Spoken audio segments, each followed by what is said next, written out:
Hey friends, Rev Blair here. Just a little care warning to start this episode. We're going to talk about some rather extreme violence topics, including body dysmorphia, self harm, school shootings, and suicide. So please check in with yourself. Make sure that you are in a safe place to listen to a conversation on those topics. And if you usually listen with kids, maybe listen to this one by yourself first. We want you to be safe and we want you to be engaged in the conversation in ways that are good and positive for you. Thanks. Greetings and welcome to the Progressive Christians podcast. We are the love your neighbor kind of Christians and not the storm the Capitol kind. So if you're curious about what a socially and politically progressive Christian looks like, then this is the podcast for you. My name is Reverend Dr. Christopher Carter and I am your host.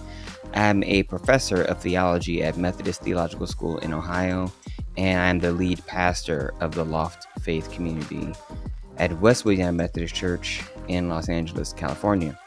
If you like the show, please rate, review, and all that good stuff on whatever podcast platform you are using. Also, please subscribe to our YouTube and give us a like if you like our videos. We're definitely trying to get our YouTube numbers up, and they are steadily growing. We'd like to see it grow a little bit faster, but hey, we're working on it. I am joined today, first and foremost, I should introduce Julia and Reverend Blair. How are y'all doing? Utterly overwhelmed by the sheer terror of all of the news coming in on my feed this morning. So much. And I'm trying to ignore it. Well, I don't even think I'm trying to ignore it anymore. I think I'm just like, well, paying attention again. We're in it now. We're doing it. It doesn't really get to ignore it, actually, because it's happening regardless. So we have a couple of comments or at least one comment that we wanted to respond to. That was I thought a very interesting comment on the episode we did on poverty and Trump's grift. But I'll turn it over to Blair to kind of read it because it was a response to a comment you made on the episode, Blair. Yeah, so we got a comment from @volpixelful. That's kind of hard to say. I hope I'm saying it right. Volpixelful. When people say tax the churches, they mean tax the megachurches with multiple properties and compounds and who don't help their congregation at all in any practical way. My dear friend, I wish there was a way to discern between terrible churches and good churches. I also wish there was a way to discern between mega churches who don't do anything for their people and just make their pastors rich, and those of us that belong to large denominations that are all part of one 501c3, but have massive amounts of property also spread out across the country. And unfortunately, there is not. And this is one of the challenges of religious freedom in our country, is that if we want to give the good people religious freedom, we have to give the bad people religious freedom too. So like but they don't deserve it. Church, I know, like the United Methodist Church, which we're all part of, is one 501c3, and we hold our properties in what's called a trust clause, which means all the properties of all the churches belong to one church, not each individual congregation. So if you were to look at a mega church with multiple properties and compounds, there's no way to differentiate between our church, the UMC, which is trying to do good things for people all over the world, and those mega churches that have a similar setup. So just a little primer. It's more complicated than people often think in the legalities of how we relate between the church and the state. Now, some of you, those of you watching on YouTube, are like, "Oh, why is this other white dude that's on here y'all have introduced?" So I will introduce him now because I will pull him into the conversation. So today's episode, broadly speaking, we're going to be discussing the radicalization of young men with a member of our church, Jonas Williams. And so Jonas is a first-year student at UCLA, majoring in chemical engineering. And part of the reason we want to invite him on is just in random conversations that we were having with him, he started really shedding light to me on just huge problems, like within what's going on with young men, just things I didn't know because, as I've said before, I got married young. I am. While you're a man, you are not necessarily young. Oh, that's what I was gonna say. And I am old. Because we need our young mentors. So Jonas is here to be our young mentor. Exactly. Jonas is I am his, mentor from a perspective of professional development. He's my mentor with the perspective of what is going on with these young men. because I don't know.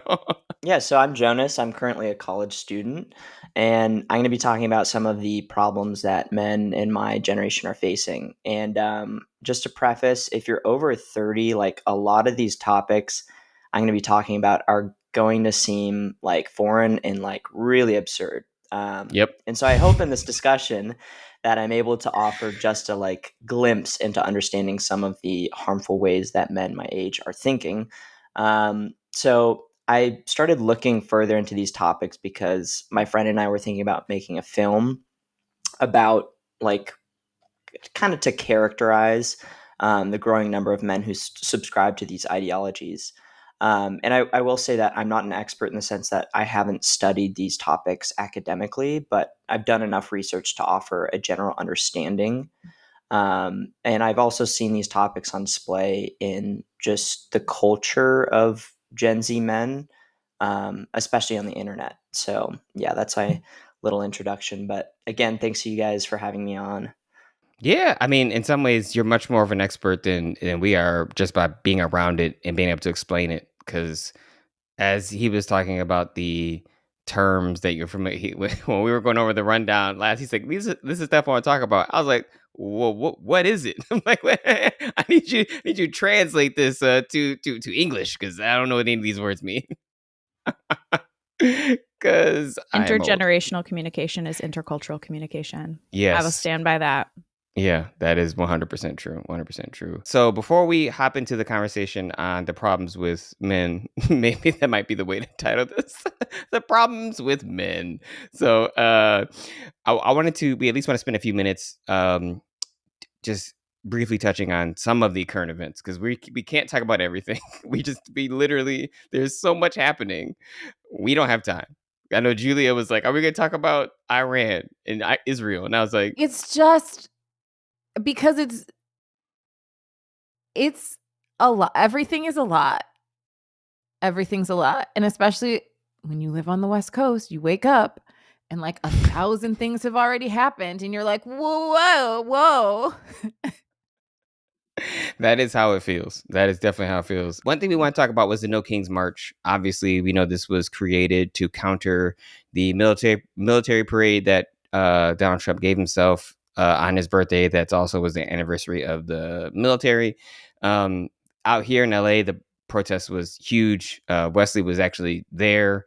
I have no idea how many people were there, but I know it was like in the probably over 20,000 for the reports. Yeah, it was tons and tons of people here. It's so funny because I don't know if y'all saw, did any of you see the social media videos of Trump's the parade? Like the parade and how like it's so sad.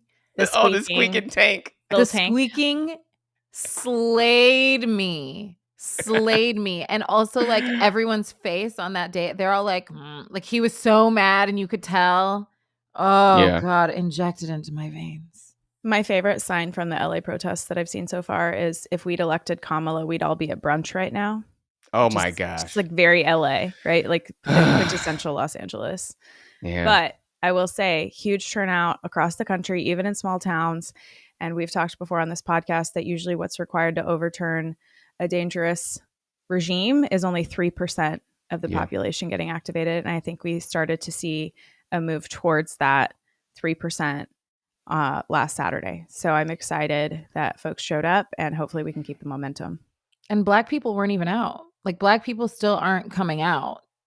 So my favorite TikTok video from the protest was a Black guy driving by in this like small town and there's all these like boomer white people out and he goes, "The good white people came out. Look at the good white people out here."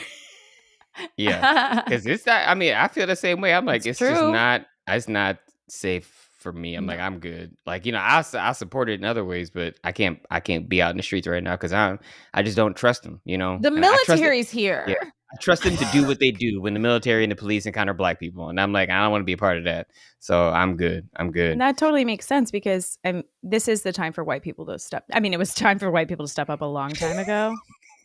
But now especially when people are getting disappeared, that it has to be white people who are standing on the front lines. That's part of our duty. That's part of our responsibility to use our privilege.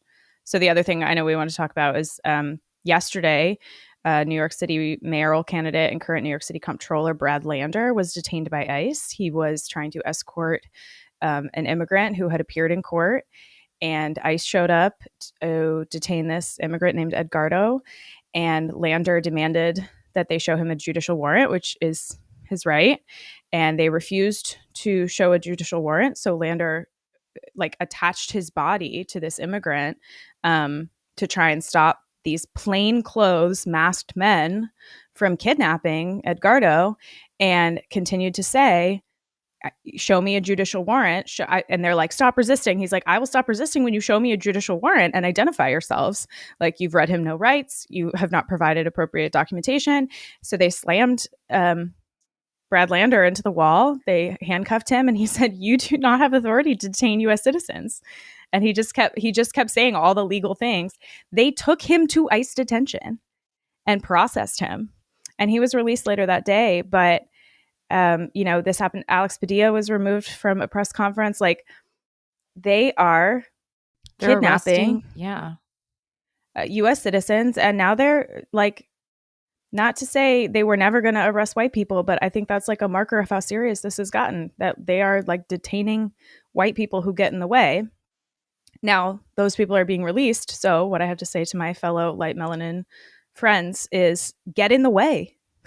Get in the way. You'll be released. It'll be uncomfortable, maybe even for a few days, but get in the way, because that's what's necessary right now. And the fact that ICE is they have no identification. They refuse to show badges. They're not reading any rights. They're not showing warrants anymore. Like, this is particularly terrifying because of the Minnesota shootings, right? Because how are you supposed to figure out what is actually legitimately ICE and what is a lynch mob? Yeah.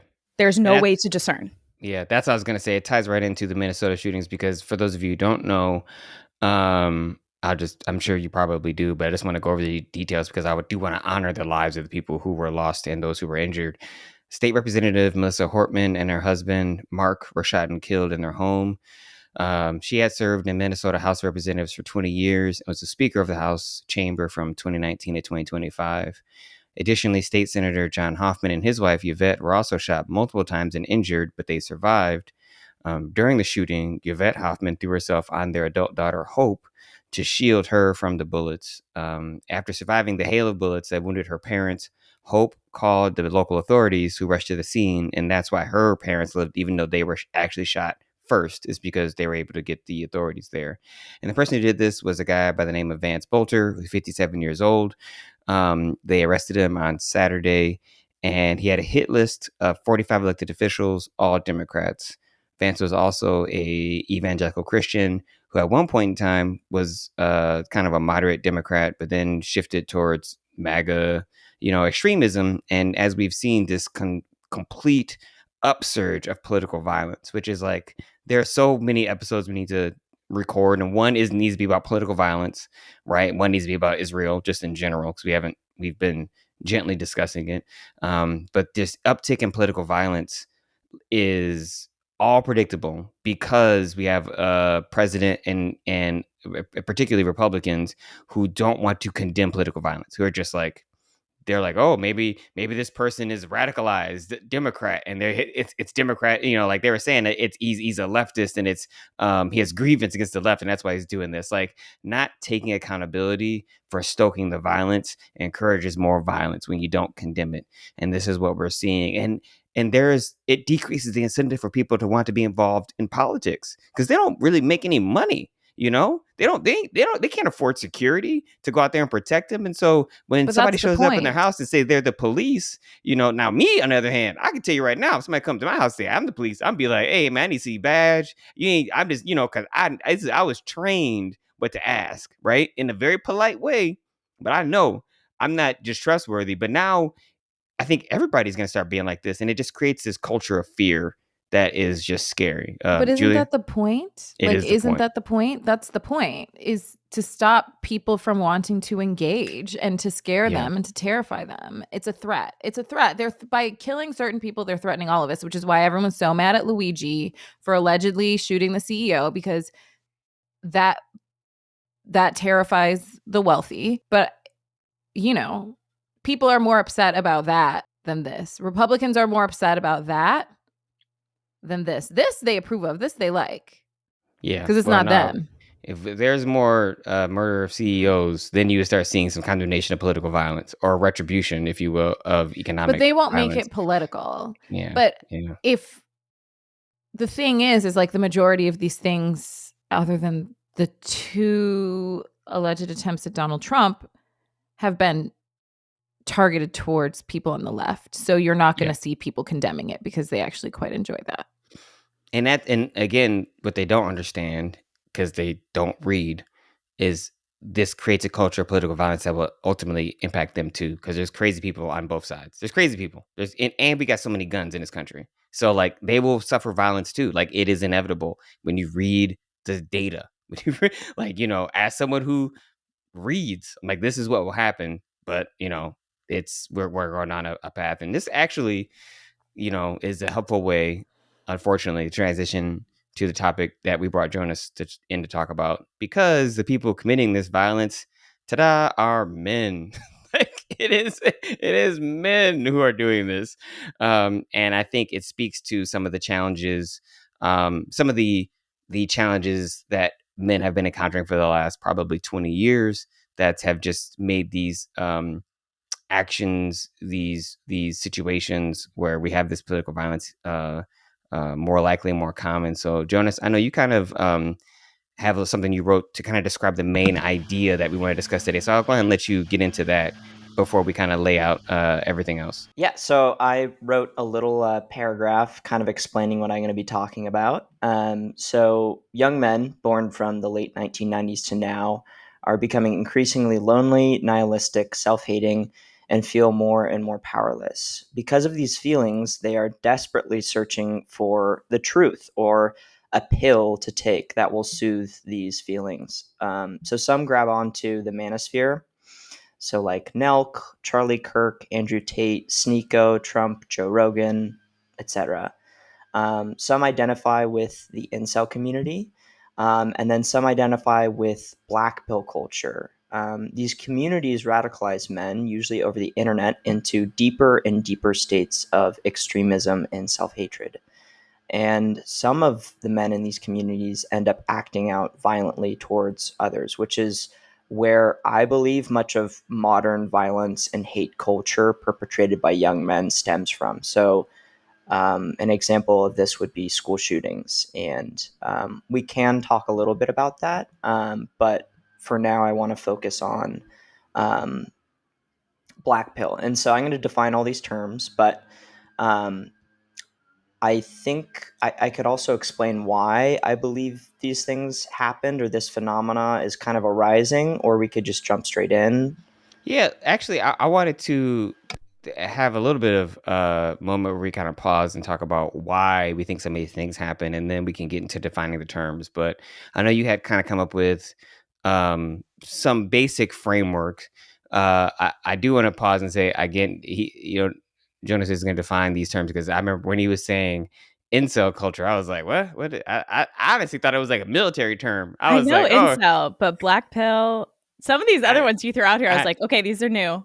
Yeah, Yeah, I've I not literally heard of it. thought, because incel to me that sounds like military. I don't know. I was like, doesn't that seem like it should be like like somebody going in to sneak in somewhere? But anyway, whatever. But it I don't seems know. like, Jonas, you have some like general commentary on how did we end up with a whole generation of men who are lonely and angry? I would preface this by saying it isn't my the entire generation of course, but what is my fear is that I see it as a growing population Yeah, of men who believe this way.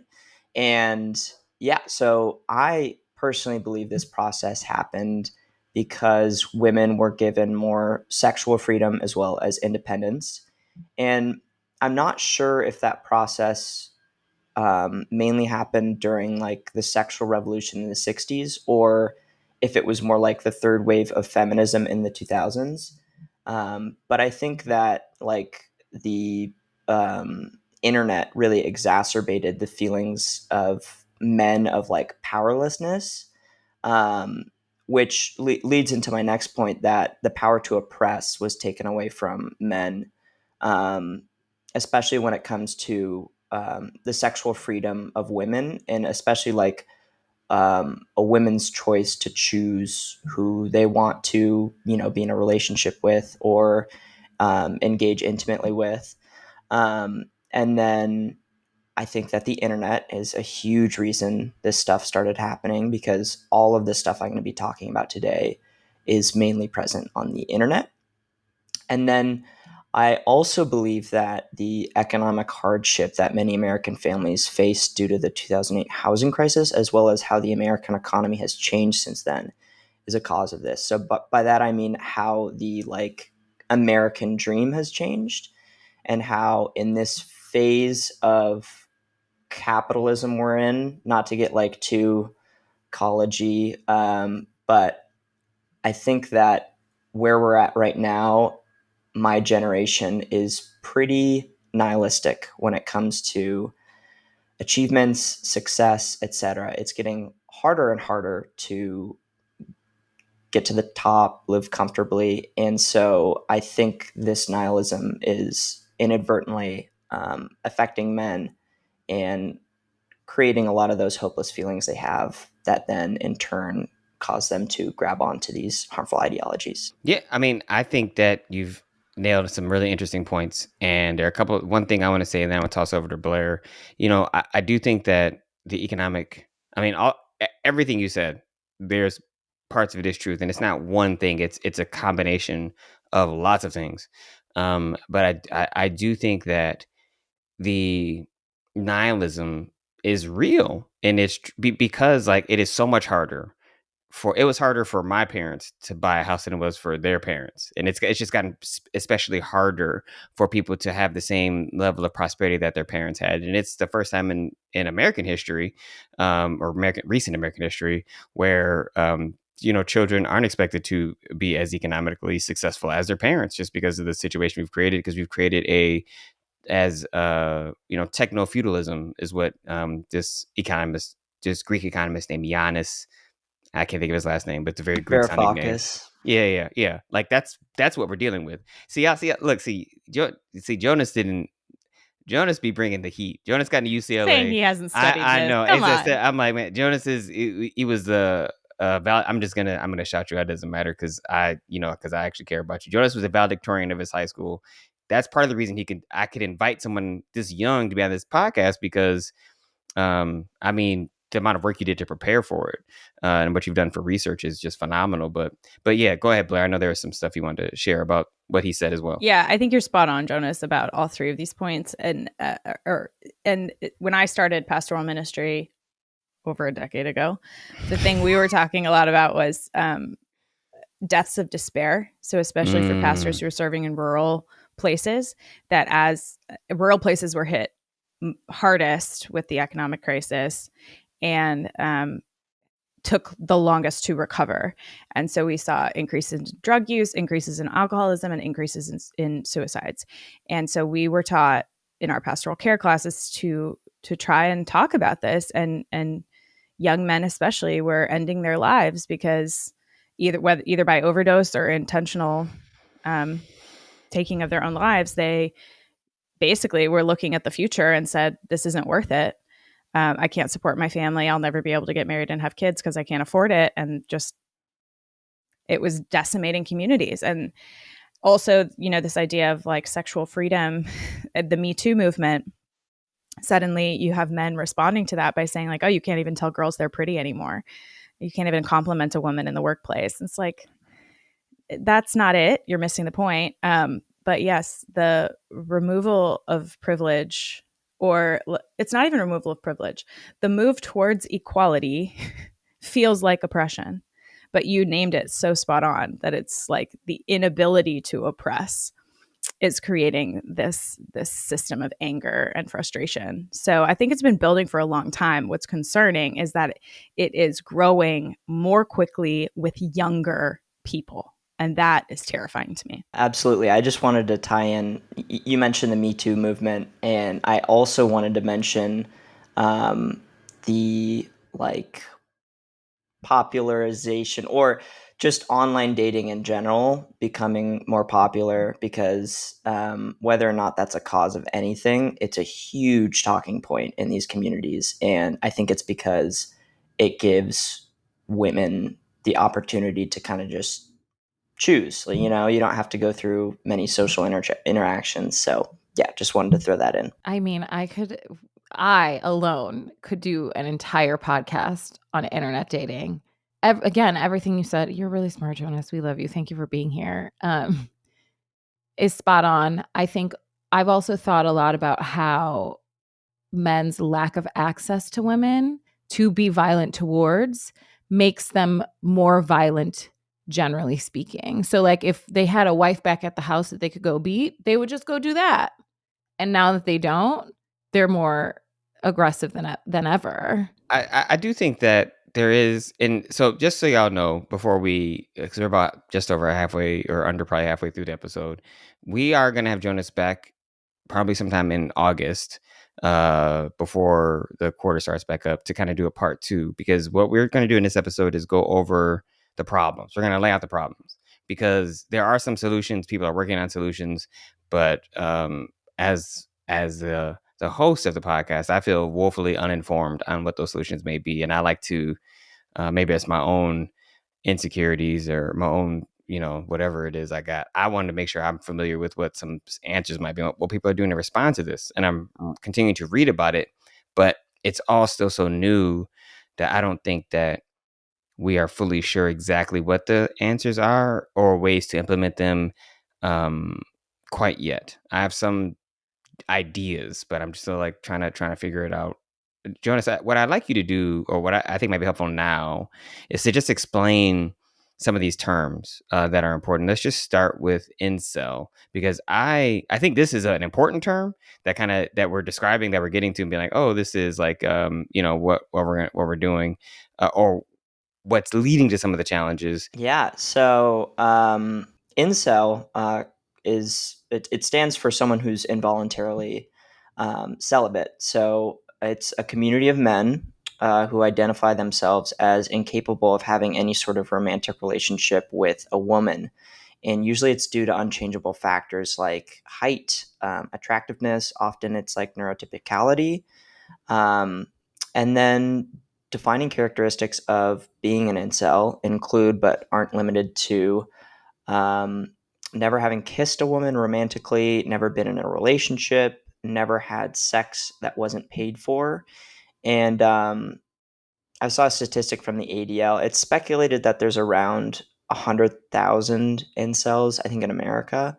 Um, but a lot of the ideology and like kind of incel culture reaches like a larger audience, especially when it comes to just ideas about women and stuff like that. So yeah, there's a brief description. Yeah, Blair. I think we're familiar with this one as olds on this conversation because of the Isla Vista shootings in 2014.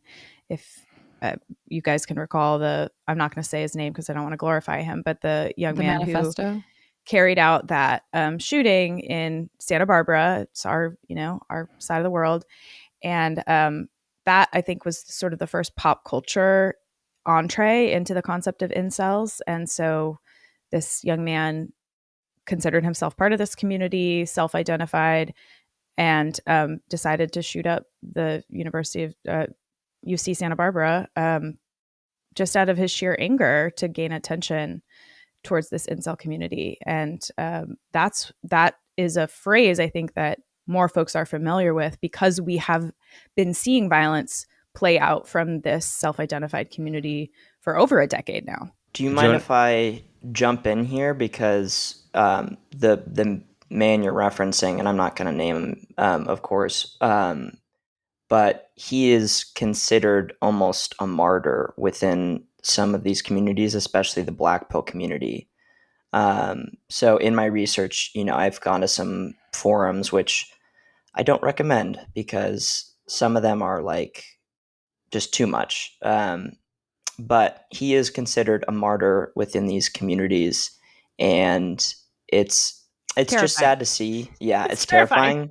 And then it's also like it's a common theme within these communities of like getting so hopeless that your final, the only way out is to to commit this scale of violence. So yeah. I think the reason I remember that guy is because he made a video.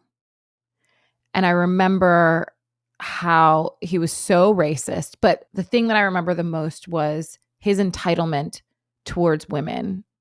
Like that this is a community of people who believe that women are there for them to have sex with. And so if they don't get to do that, then they are being denied something that actually belongs to them. And that was the first time that I realized that was like that was something to know that perhaps men could think. Yeah, so I remember this shooting, but also this is the downside of maybe doing a PhD. That was the year I was studying for my qualifying exams, and I'm just like, I was not paying attention to. Julia, you talking about you want to tap out what's happening in the world? Do that. So that's where you read like, I don't know, probably like 300 books or some insane amount. And so I don't remember all the details that you all clearly remember. And so when Jonas was talking to me about this, we were talking about this on Sunday, it's very new. And what shocked me was the unwillingness to put forth the effort is what I see this as. And I know, and I'm going to get into this later when we get into Black plus some other stuff, Jonas, but that to me I see the undercurrent of this is this, as Julia said, this kind of entitlement, but also the lack of resilience from men. Because all it is like, you got to actually keep trying. Yeah, but You mean they you don't have to shouldn't be have to nice to try. women? But they Well, don't go- think they nice should have to to them? try. But I'm saying, no, I do think they know they have. It's the lack of resilience, meaning that they've tried, they've been told no, or it's their feelings, and so they're afraid. They have literally so low resilience with rejection, right? That they can't actually realize, oh no, that means you have to do better, try differently, But they try don't think harder. that they could be rejected because they think that women shouldn't be allowed to say no to them because they think And that they are I entitled to it. and what I'm saying, Julia, I agree that they eventually think that. I don't think that's initially what they think. I think I think that grows into that.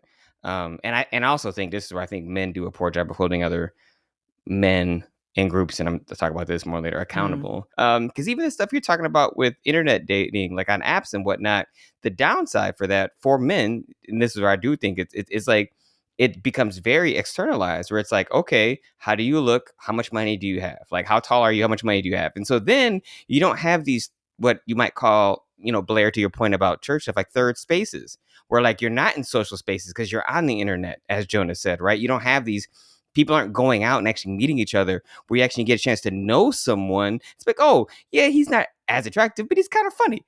But I think it's that fundamental lack of resilience, the inability to suffer through or to have a growth mindset of working through no. And I Julia, I know I know that there's a sense of entitlement there, but I just don't think it starts there. I think it grows there due to the resentment of having to actually work hard. And there's lots of reasons that we could get to that. But Blair, I want to turn over to you, and then Well, Jonas, yeah, I want I to get think to black pill stuff. the concern is that it's growing more quickly, sometimes even Yeah. before these young men have even attempted to ask a girl out or to have an interaction. So that, Jonas, let's roll this into black pill, because we're all talking about incel because we know that one. Tell us about black pill. This is new for me. Run us through the definition. Help us catch up on what's happening now. Yeah, absolutely. So, just kind of like as a general description, black pill in the black pill culture is pretty similar to incel, and the two overlap. But the black pill term is derived from the red versus blue pill analogy in the Matrix. So, I'm sure you guys know that the red pill is enlightenment about the reality of the world, and usually it's right wing people who believe in the red pill. And so the black pill is enlightenment to the fact that there are certain determining and unchangeable factors that prohibit many men from achieving love, happiness, and fulfillment. These factors could include physical attractiveness, sometimes class, and neurotypicality. So, in one sentence, the black pill is an ideology that promotes the idea that your genetics are the determining factor in finding love and happiness. And usually it's looks. So, these men are obsessed with looks and believe that your physical appearance and attractiveness is the determining factor in finding love and fulfillment in life. So taking the black pill is digesting a philosophy about living in a way that is like true or real, like the way the world actually works. So that's a general description, but I'd love for you guys to just, ask questions, because I think that's the best way to kind of generally understand this culture of men. Have they never seen Queer Eye for the Straight Guy? Like, anyone can get a makeover. I don't think so, but it's like it is pretty insane where like a lot of these communities, especially looks maxing, which I can get into, is like Wait, rating what is other men. that? Okay, Tell so us, what's looks give me What max? is give me that? so the fact that in black pill culture, the belief is that your looks are the determining factor in finding love and success, etc. Many men turn to looks maxing, which it's kind of what it sounds like. It's maximizing your looks in order to achieve, maybe a relationship, or to become socially mobile. How do they And do, like, the ones that go in the gym and get, like, how do they go about that? Like, Yeah, is this gym different and than gym bros? plastic okay, surgery, or like right. So this is there are several ways to do it. So there's soft maxing, which is generally just taking care of yourself. So that's like going to the gym, eating healthy, skincare, etc.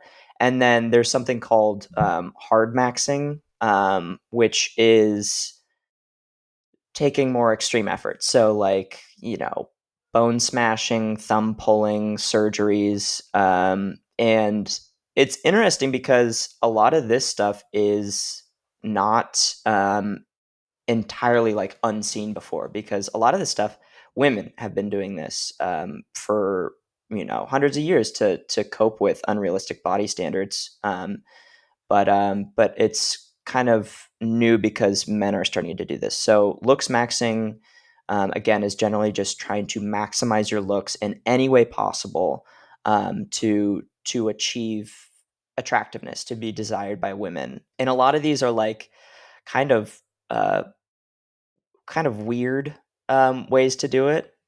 So like there's like they'll analyze, bone structure, facial features, um, things like canthal tilt, which is like the tilt of your eye, things that are like women don't think about. But these men believe that it's important.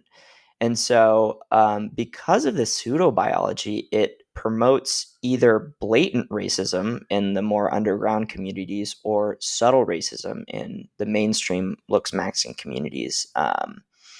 So, yeah, looks maxers, they have a distorted view of the world in that they believe looks are the one and only factor that's going to lead to them being in a relationship or finding happiness. Yeah, I mean, it's basically eugenics. Is like they're trying to find a way to teach Yes, eugenics in Body dysmorphia. and it is absolutely. body dysmorphia, and this is where I think, I mean, I'm so glad you put the internet on the rundown, because some of this I'm just like, when you see all these images of bodies, and we're gonna get into the way in which porn, I think, is a part of this for young men as well.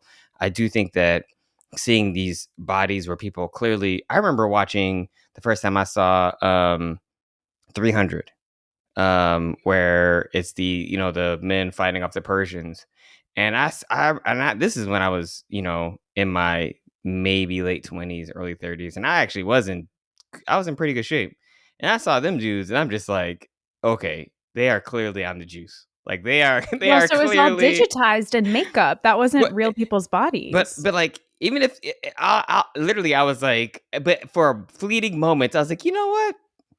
HGH might not be so bad, like maybe but it's human, people because you see it and you're just like, oh, but that's what happens, is you see it and you think, man, that's incredible, you can look like that. But anyway, go ahead, Julie. this is attached to how no one knows where anything comes from, and no one knows like how Mm. anything that they consume, where anything they consume comes from, right? Like, the reality is, if someone were paying me $100 million to look a certain way in a movie and was also providing me with a nutritionist, and I worked out 10 times a day and someone was paying me to do it, then like, yeah, maybe. But also those people are miserable. But it's also very funny to me. A thing that I've observed is that men don't really care what women think.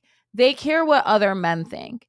Because the thing that my friends and I laugh about is you'll see these like men post these like side by sides of like before and after. And almost all the time, the women are like, he's hotter before. And the men are like, what are you talking about? He's so ripped in the after. He's so much better in the after. And the women are like, right, but we liked him before. Like, We who love are a you dad doing this bod. for? Right. Like, what? We love a humble man. Right. I don't like to date very hot men. I don't want to date someone who's in the gym all the time because I'm not in the gym all the time. Like, I don't want the pressure. And like, I don't know a lot of women that do, but men don't care about what women want. And when women say what they want, they're like, you're wrong. This type of man generally is like, you don't know what you're talking about. I know, Jonas, you have something you want to say, but I just have to state yet again, I'm utterly confused by all of this. Like I am neurodivergent, so that's a part of it, right? There's definitely a way where my way of thinking is different, or I should say the way my brain works is different. I also got married very young, so that's obviously part of it. But I also think that I'm so goal oriented, and I think I in a pragmatic way, if your goal is to be with a woman, it seems to me that the obvious way to accomplish that is to ask the woman what she wants and then do that. And what I hear all of y'all saying is what's happening is they're like, no, no, no, don't ask the woman. This ask this man who clearly he knows what the women want and do that. I'm like, if I was single, I would be listening to the podcast that women do. Like I'd be listening to like, what are they talking about? What are they doing? Because that just makes sense. So anyway, Jonas, go ahead. Yeah, on that same topic, what's interesting is most of these things, to like jump back into like black pill communities, um, most of these ideas are like self-perpetuated. So a lot of the body standards for or attractiveness standards for men that these communities preach are developed by themselves. So it's not really like what women want. It's people just creating these like really niche and weird ideas about how men are supposed to look. And I know I mentioned that a lot of it is pseudobiology, but I wanted to reiterate that because of this pseudobiology, there's a lot of racism. And additionally, there's a lot of sexism and homophobia, especially like deeper within Black pill culture. And another defining factor to just kind of keep describing it is, and this is really sad, but there's a lot of racism within these communities towards one's own race. So believing that the race you were born into inhibits your ability to find love and happiness. Um, and then another thing I wanted to mention is that this community is different from the manosphere in that the hate espoused by this community is almost towards anything and everything. It's kind of um, like a postmodern hate culture. Mm. And on the topic of like, you know, self-hating because of your own race, I wanted to mention, and again, I'm not going to mention him by name, but there was a school shooter in January of this year who he was a black teen, and he was like a self-proclaimed Nazi, and he believed in a lot of these black pill ideologies. And if you look into the stuff he wrote before committing this act of violence, it's almost nonsensical in the stuff he's talking about. And so, 10 years ago, you would have a school shooter write a manifesto that was kind of, I guess, clear and like espouse these ideologies. But in this day and age, it's kind of like there's like memes written into it, and then there's like full on like hate culture that's like from neo-Nazi stuff, and then it's crazy. Jonas, as you're describing, like in terms of just even talking about the memes, I think it's a good way for us to discuss a bit of the role the internet plays in this. And there's two things I want to say with respect to this. But one, I want to toss out to y'all, and when I have some thoughts I have specifically about the role of images and what I think may be happening with the access to women's bodies via social media and pornography. I do think that there is this way in which we could look at like memes and things that are funny, that are kind of crass, but ultimately leads to it can go down a trail, right? Where people start watching things on YouTube that it's get in their algorithm, because it looks at what they're liking or what they click on, and then also it basically starts almost gearing things towards them, like moving them towards, oh, you probably are like this content and this content, which moves them into that kind of manosphere, black pill kind of stuff. And I mean, there is a person in my life, I should say, that I can see how this has happened to, that completely changed from the person he was in high school to like what he is now as an adult. And I didn't realize all these things were possible through YouTube, right? But I know, like, just in general, I think this is a profound concern we can have for the ways in which we may not be able to actually, if you're not paying attention to what your kids are watching, if you're not paying attention to like how they're consuming content, it can easily go down a slippery slope, which is why like strictly regulate like Isaiah's YouTube content. I don't want him to have a cell phone. I mean, Jonas, I think you had even said, um, when we were talking, you're mentioning one of your teachers said he'd rather his kid smoke cigarettes than have social media, right? Yeah, yeah, which I am almost starting to agree with after doing more research about this stuff.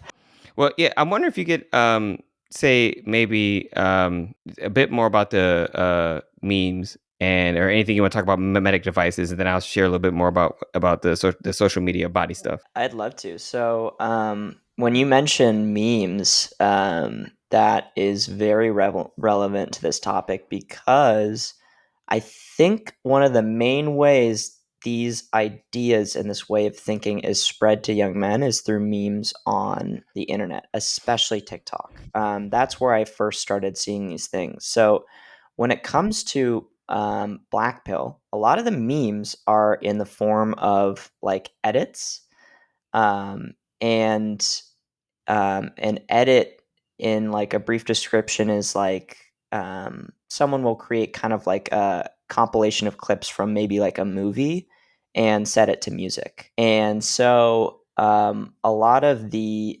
edits and memes that come from black pill culture are centering around like the idea that looks are the only thing that matters. So maybe they'll show a video of a man who's not particularly attractive explaining that, he's not having success with women. And then they'll put up like, after that, a series of clips of maybe it's like male models or maybe male actors who are particularly attractive. And it isn't super like serious, and it's kind of like ironic and like edgy. But I think it kind of reinforces this idea that if you are not an attractive man, you aren't going to achieve happiness.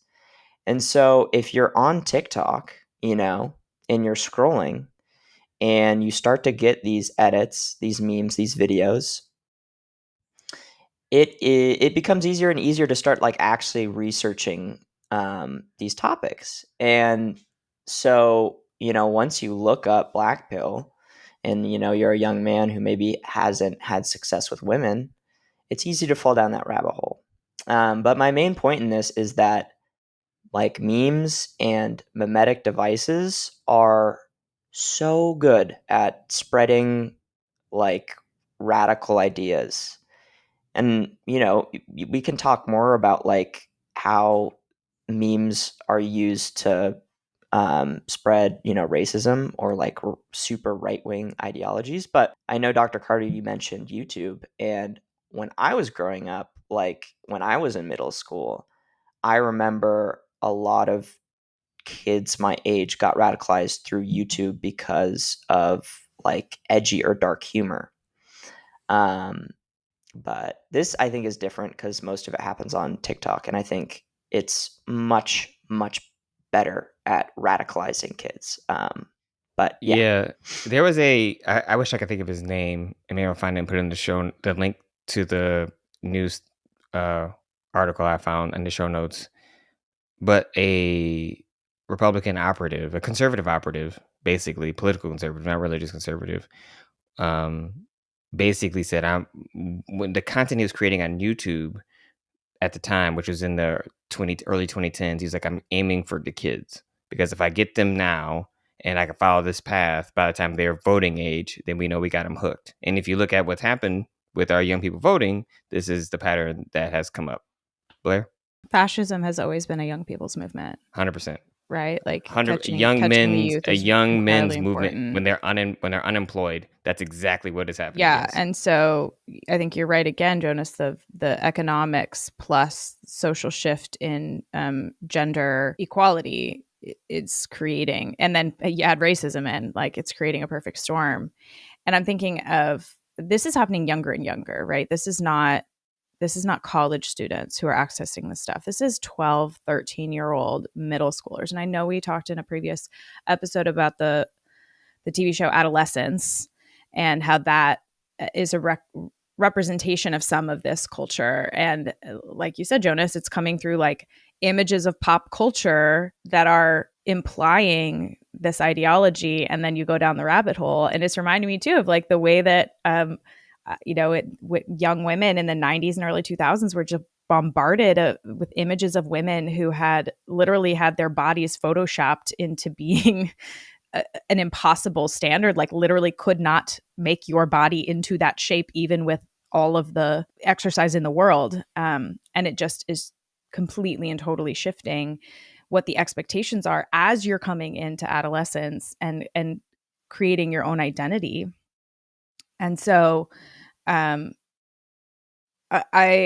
would love at some point before we end for Jonas, we've heard some of these phrases now. We've heard black pill, we've heard incel, we've heard looks maxing, to just like name some other words or phrases or characters, because I know like the Pepe the Frog, right? He became like a fascist like icon in 4chan. So like I know that I have parishioners, friends who have kids who are in middle school, young men who are starting to echo some of this, who are starting to like espouse really racist, really sexist, really misogynist, really dangerous ideology. And it's because of this entree through memes. And so I'm wondering if there are some like specific words or images or phrases beyond the ones that we've lifted up that parents should be listening for. I think that white men particularly, just kind of the way that they are conditioned, it is to believe that they know a lot. And what that makes them is particularly susceptible to like brainwashing. And I don't know that white men are aware of the fact that they are the primary target in this. And so I have observed this not only in like younger men, but I've also observed it in fully whole grown adult men who are being radicalized and are like unaware of it. And it's like accelerates. It's like it can happen really quickly where like all of a sudden you're shown these things. So I do think it's very important for parents to be aware of, but I also think that my white brothers and sisters, mainly brothers, are like aware of the fact that they are coming for you specifically. Like they aren't coming for me. They aren't coming for Chris. Like they are coming for you. And so these memes, these videos, all of this is made to inflame you specifically because you are. Yeah, they're the target. I mean, they're the ones with power and they're the ones with the target. Yeah. So go ahead, Jonas. Actually, I would like to jump in because I do think you raised a lot of good points. But one thing that's very interesting is that a lot, and I think it's to the point where it's like not the majority of these communities are white, especially like in incels. Some of the demographics about incels is showing that these men aren't particularly majority white or right leaning, which is interesting because most of this, like, I'm going to say propaganda, um, especially when it's spread through memes, is geared towards white men, but it inadvertently affects non-white men, to the point where a lot of these communities have young men who aren't white and are self-hating because of this fact. So it does it does affect a lot of white men, but it also ropes in a ton of young men who are not white. But yeah, I just wanted to add that. You know, Oh, I mean, that's super good point. yeah, patriarchy is real. I mean, I think that's the thing. And like, this is what Frantz Fanon talked about in, Black Skin, White Masks. He wrote this in the early 50s, so you're talking about a black Martinique, like, he was French through the colonization of the Caribbean island, right? And so he's a psychiatrist in France, working for France as they are trying to um, colonize Algeria, or after, and he's doing mental health counseling for the soldiers, and he's realizing all these things about the ways in which all these particular kinds of ideologies, colorism, the internalized racism and hatred that happens to both white and black people in the system we've created. So if you're ever interested, I mean, the two books from Fanon, Wretched of the Earth and Black Skin, White Mask, are just amazing. And he died really young. He had, a very curable cancer, but, before we had the cure was invented. One thing I want to say before we move too far away from it is the kind of, and all of us have touched on a little bit in terms of why, to an extent, how this is happening in terms of men, whether it be incel culture, black pill culture, especially these two things. Like, this is this nihilism, this idea that, they don't have any hope, or that they've created a community around other men. But in so doing, as you mentioned, Jonas, it's become like quite homophobic, or things of that nature. In a sense, I think this is what Dr. Vivek Murthy talks about in his book, which I have right behind me, Together. It's a loneliness issue, I think, as a part of it. And the only reason, and the challenge I think that comes up, is the ability for them to be in community. For them, the only way for them to actually stay in community, and not actually feel as though they are in any kind of relationship where they have to be vulnerable or intimate, is to be homophobic, right? So they're like, oh, I'm not gay, and so I have to be extra not gay so people don't think that I'm gay, because they're dealing with their own internalized the issues around, the way masculinity has been constructed. And I think, again, to me, this leads to part of the reason I think that these men are struggling with loneliness is because of capitalism.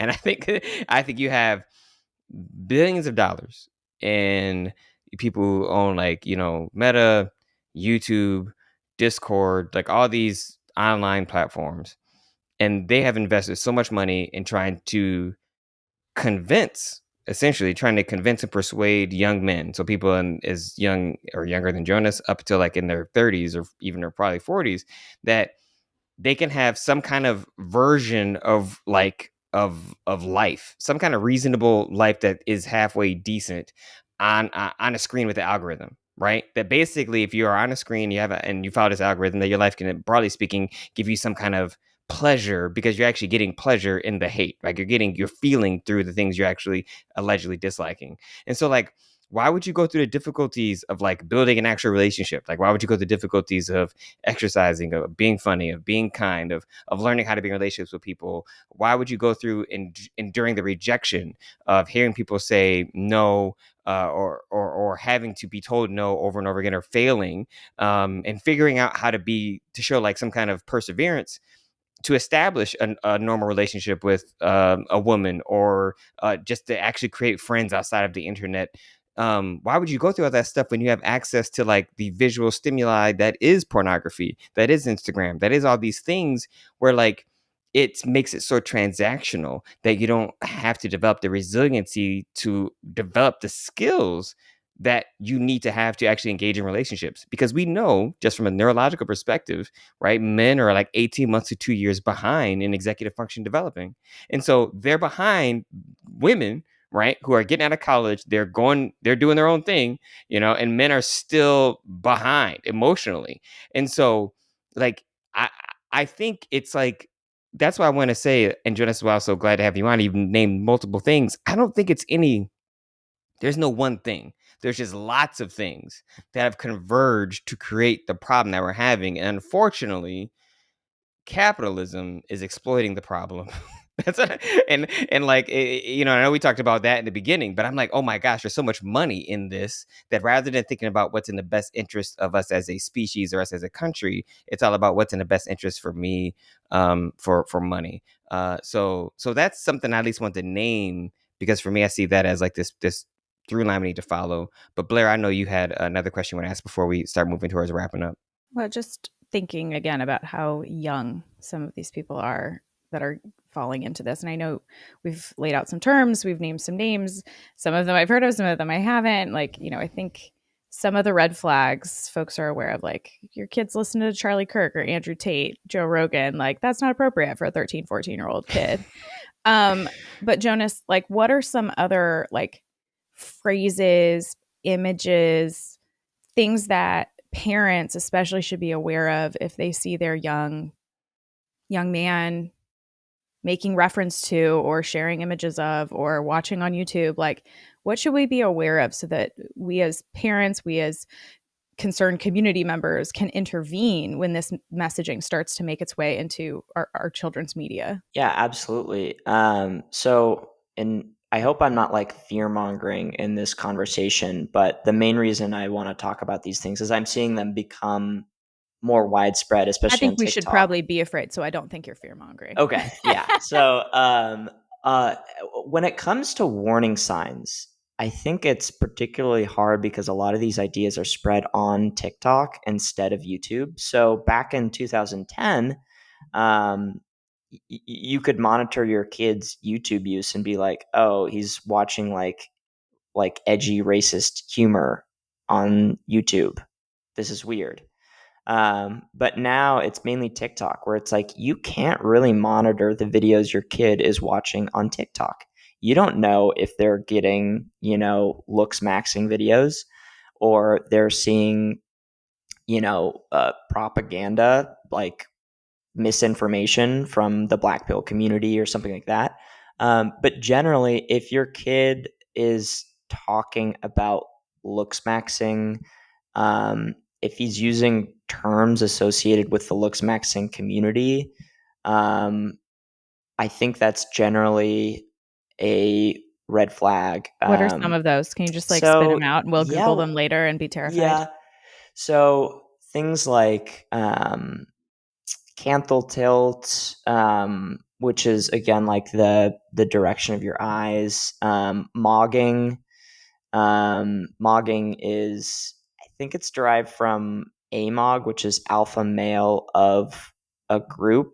So when you mog someone, that typically means you like are more attractive than them in a group or a photo.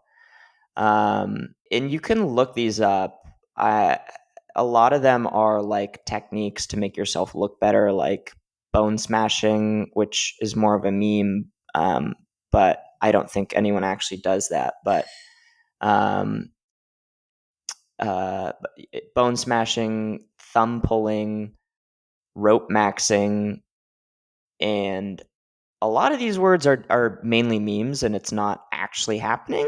But those are some terms to be aware of. But I think one of the things that's really hard is that these terms um, are coming from like incel communities and getting super widespread. So sometimes your kid could be talking about, oh, mog, I mog, or oh, I'm mewing to make my jawline better. Your kid might not be like being radicalized by these communities because it's become a meme and it's like massive on TikTok.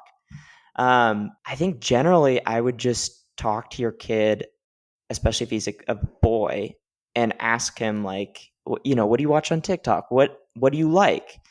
And if he's talking about like, oh, I follow this guy who, he gives tips on how to look more attractive, I would, look him up and see what videos he's posting. And if it is close enough to like black pill or something like that, I would definitely try to steer your kid away from that. And there are resources about this stuff online, so you can look up black pill. There's some articles on it. But I know I'm answering a bit long, but in a short sentence, it is really hard to tell if your kid is being indoctrinated into these communities because it's so hard to monitor internet access on something like TikTok. You can't look at the links they're clicking on. So I think, in my opinion, it's just like try to get your kid to stay off their phone. Like, just try to do that. I like it's so much healthier in my opinion. Like personally, from me as a someone who started using social media later, I fully recognize the effects it's had on me. And I think if I can kind of offer at least something that I think helped me not fall into these communities and the adjacent communities is definitely don't use the internet chronically. Don't use TikTok chronically. And if you're a man, like I strongly recommend like being friends with women. Like that for me, I think was such a healthy experience, especially being, a young man in high school. Like a lot of my friends freshman year were all girls and like it wasn't it wasn't interactions where I was like trying to date them or anything. It was just being like, oh, these are my friends. I think that's so important. So I know that's a long answer, but I think that's a yeah. great answer. I mean, honestly, I think that's that. I mean, I think you described like the version of growing up I had in the late 80s and 90s and early 90s. I'm like, yes, that is what it is. Like, have friends of the opposite uh sex and gender that you aren't trying to hook up with, that are just actually friends, that you see them as a full human being. I think is probably some of the best advice. I think one of the signs, Blair, there's something I've been thinking about, because when I was researching for this episode, I saw the stuff about school shootings that we mentioned earlier. We talked about the violence that arose out of the person in Minnesota. The What I've actually discovered in researching this is these young men are actually mostly a danger to themselves and other people, because they have like super high suicide rates. Like these men are actually more dangerous to themselves when they get wrapped up in looks maxing or in black pill or any of these other kinds of cultures, because it creates this nihilistic view where they see themselves as not having a way out. And so, like, for instance, in 2022, the suicide rate among men was 4 times higher than that of women. And even though, men only make about half of the population in the country, they account for nearly 80% of the suicides, right? And so there is all this data that tells us that men, especially young men, when they have no hope, when they feel like they don't have the capacity to actually be successful or succeed, or don't have the tools to do it, and you have access to all these guns, quite honestly, that they are taking their lives. Like it is a public health crisis. And I think, and it's so strange to talk about it that way, right? Because I think we look at young men, you'd be like, oh, there's these white boys. Why? What do they need help with, right? Like they're like, you have all these opportunities, all these things, but the data tells us that they actually are suffering from lack of moral models, lack of relationships with other men that are healthy, lack of leadership, in these different kinds of communities, that they're turning to these other places that actually causing them harm. And two things can be true. They can have access to all this power and not know how to use it well, and which leads to all these kinds of traumas that we're discussing. I don't think those two things have to be opposite. And so this, to me, is a way in which I think we need to be paying attention to the people that are struggling with loneliness, people that are struggling with depression, as a sign of also going down some of these pathways. Um, because it, because statistically we see that they have a higher likelihood of actually, again, taking their own life. Julia?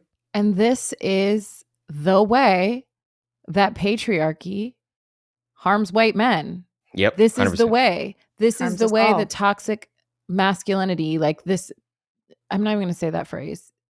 The rigid boundaries of traditional masculinity that are supposed to be there, no one can meet them, or like 1% of the no one is supposed to be able to meet them. It's supposed to be something that you're constantly chasing after. It's supposed to be a thing you can't achieve. That's why you spend money on it. That's why you are stressed about it. That's like the goal. This is the way that it is harming white men. And I do think that, like, as a culture and as a society, until we address the harms of systematic patriarchy, this is just what it's going to be. I think, I mean, I came across this statistic that to me just blew my mind. And I think gets to the lack of relationship, loneliness, and the challenge we have. 1 in 7 American men don't have a single friend. And then 1 in 4 can't name a best friend. Like, this is a problem. Like, if you're not in a relationship with a woman, you should invest in your relationships with other men. And what happens is that men invest in, like, video games and, online stuff. Like, they invest in other things rather than in relationships. And so, actually, but another way patriarchy harms men and fathers and dads and uncles and grandpas is we actually don't talk to our young men about the importance of having relationships that are friendships with men that are actually, like, that are deep, that are vulnerable, that allow intimacy. And Julia, I know, and actually, if you would mind sharing, Julia, like, we had a great conversation yesterday about the difference between how some people think they're being vulnerable when actually they're not being vulnerable. Would you mind saying something about that? Because I thought that was so nuanced. I was like, oh wow, this is really good. I date straight men. I date older men than the ones we were talking about. But a thing that this statistic about men not having friends is very real. And the way that it adversely affects their interactions with women is that they then expect the women to be their everything, right? Like, and women are, generally speaking, better at building community and being in relationship with one another. Like, one of the reasons that these men aren't finding partners is because women are opting out because they're not finding suitable partners, and women are able to care for one another's needs in community amongst other women in ways that men are not. And a thing that I have observed is that baby boomers, we all, if you haven't, I mean, men are from Mars, women are from Venus. It's dated, but I do think it's an important read because it gives us insight as to what our generation, millennials, and Gen Xers, were taught about the ways that men and women relate. And, it's very like, you have to tell your wife your feelings. And now, where we are now, is that men don't know the difference between being vulnerable and sharing their feelings. They can't tell the difference. They think, there are many men that think, but I've cried in front of you, but that's not the same thing as being vulnerable. And it's why you hear so many women talking about, like, I was dating him, but he was just emotionally dumping on me, which men think is being vulnerable because they don't actually know what that means. Yeah, no, that was when you said that yesterday, I was like, wow, that's really, because I had to learn how to describe my feelings and actually talk about where they came from and why I was having them, which is vulnerability, right? So it's like describing the feeling is helpful, that's a part, but then why are you feeling this way? That's a whole nother skill. That's a whole nother thing. And I did. I mean, I'm not, to uh ashamed to talk about the fact that I have gone to therapy to learn how to do these things because it was difficult. Now, some of that is because of patriarchy. Some of that is because of my neurocomplexity. Like, I know why, but I did it and I'm all the better for it. So Jonas, again, we're so grateful to have you on, and we know we're gonna have you on again in a few weeks to talk about solutions, but also know there are some things you thought that parents could do when it comes to researching these topics that you wanted to say before we move towards closing. Yeah, definitely. I think in general, I hope that I was able to kind of give the gist of these communities. But I think you really need to, like, kind of not immerse yourself in the the the internet stuff behind these topics, but I definitely recommend looking up black pill, what it means, read some articles, watch some YouTube videos. And some of the YouTube videos are going to be like catered towards kids. So I would definitely do that. I would look up looks maxing, what it is, maybe watch YouTube videos on that. And then, you could also go on TikTok and look up these terms, because that's where I think most of this stuff is spread. And a lot of this stuff might be kind of disturbing and sad, but if you familiarize yourself with the kind of like online environments in which this radicalization happens, I think you have a much better chance of, kind of observing things in your kid to see if they're falling into these environments. I guess I don't know if many parents listening to this podcast are going to have kids that are susceptible to this. But I think just generally, it's good to familiarize yourself with this type of internet culture, especially when it can be so dangerous. So yeah, that would be my advice, is to kind of try to put yourself in a kid's shoes and look up these things. But yeah, generally, that's what I do as a parent. Yeah. I mean, I honestly think anybody that has kids, then your kids are vulnerable to this stuff. Like you shouldn't be naive enough to think that just because you have a kid and you raise them in the church or you talk to them about morality or theology, that they're not susceptible to this stuff. Because Blair, your point earlier was a point I wanted to make, and I'm glad you made it, that, the rise of fascism and throughout history has always been tied to unemployed and hopeless young men. That's how Hitler did it. That's how Mussolini did it. That's what Trump is doing. Like when you and this again, this is where we have to find a way to talk about the dangers and challenges that young men are having in an honest way, without feeling as though we're being patronizing, or that, they should be okay because they're men, because they're still humans. And like, so this is where, again, I can easily have some empathy, because it is hard, like, to figure out how to, it's hard to figure out how to flourish when you're that young, in your like late teens and early 20s, without some actual specific guidance and someone there helping you and making sure that you're okay, and not in a patronizing way, again, as we said, but in a way that actually encourages you to think critically and is going to support you even though you make a mistake. Because a lot of this to me is just is fear. It's a culture wrapped up in fear. You're afraid to fail. You're afraid to get rejected. You're afraid to do all this other stuff, where you have to recognize that the only way you're going to grow is through failure. And that's a good thing. And after you fail so much, eventually you figure out what you need to do to be successful. And it's that cultivating that kind of actual resiliency is essential. It is essential. So Jonas, thank you for joining us for this episode and for doing all this research. If y'all could see the notes that this dude put together, man, like I was like, I wish you could turn this in for a class or something. I don't know, man, get some kind of, as a professor, I'm like, this deserves some kind of grade. So I don't know. We just will get the, mad props from us. So I want to thank you for joining us for the Progressive Christians Podcast. The Progressive Christians Podcast is a ministry of The Loft, a worship community of West United Methodist Church. If you would like to connect with us and be a part of the conversation, you can find us on Instagram at The Progressive Christians. You can find us on all social media platforms at The Progressive Christians is our handle on all social media platforms.